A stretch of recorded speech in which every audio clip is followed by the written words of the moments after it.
Hindi na raw mananakaw ang pondo ng bayan sa 2026 national budget. Pero ang problema, mahirap na raw habulin ang mga nauna ng kumobra sa kaban ng bayan. Kung bakit? Alamin sa Agenda Weekend Report ni Dexter Ganibe ng Abante.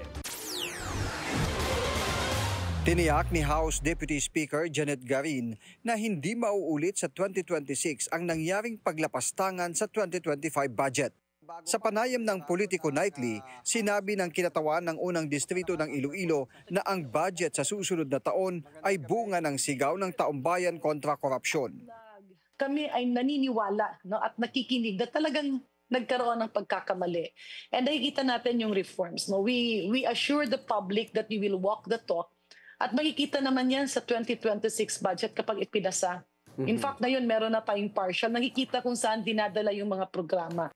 Nilinaw naman ni Garin na hindi solong desisyon ni House Speaker Bogie D na itigil ang investigasyon ng Infracom sa flood control scandal. Bagkus, nagkakaisang desisyon niya ito ng Kamara dahil nagsimula na rin ang Independent Commission on Infrastructure sa kanilang investigasyon.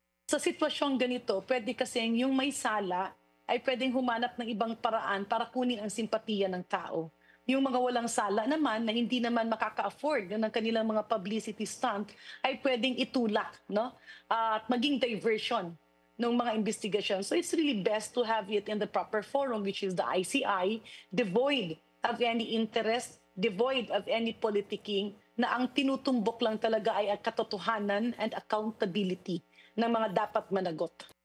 Sa Senado naman, tuloy sa Lunes ang investigasyon ng Blue Ribbon Committee sa flood control issue. Sa panayam ng point of order ng Abante, sinabi ni Professor Edward Chico na mistulan ng naging teleserye ang mga pagdinig sa Blue Ribbon. Para siyang teleserye, no? Dalawang hearings pa lang yan, pero yung mga ganap, pwede nang pang isang buwan, pang 2 buwan. So ang daming revelations. But but all of those things collectively would show yung talagang extent ng web of corruption sa pamamahala. Nakita natin na malalim ito, nakita natin na hindi pala ito pwedeng gawin ng isang individual. Kung merong gumawa ng ganitong klaseng gawain mula sa mababang posisyon, kagaya halimbawa ng isang district engineer, hindi pa pwedeng magawa niya ito ng mag-isa lang. So kinakailangan may basbas ng mas mataas. Maaring mahirapan naman anyang madiin ang mga pinangalanan dahil walang paper trail.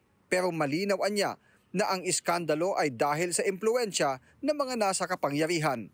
Nakita mo may political agenda, hindi mo naman talaga maalis yan. Siyempre may mga senador dyan, malapit sila sa administrasyon, meron namang nakakontra dahil doon sila sa opposition, and that is actually expected of them.